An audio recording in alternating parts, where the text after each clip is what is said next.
নমস্কার বন্ধুরা, তোমরা সকলে কেমন আছো? আশা করি ভালো আছো। শ্রাবণ মাসের প্রথম সোমবার উপলক্ষে আজ আমি মাটি দিয়ে একটি মাটির শিবলিঙ্গ বানালাম। তো কিভাবে বানালাম চলুন দেখে নেওয়া যাক।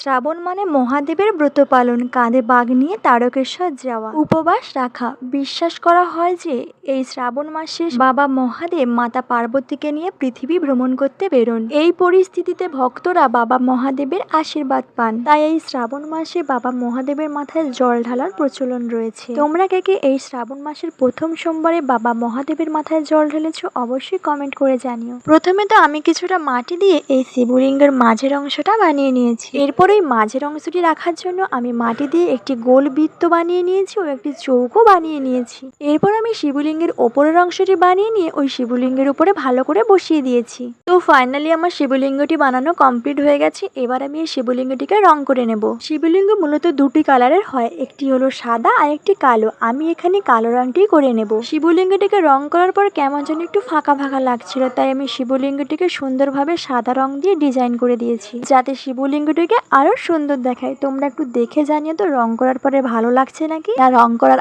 আগে ভালো লেগেছিল।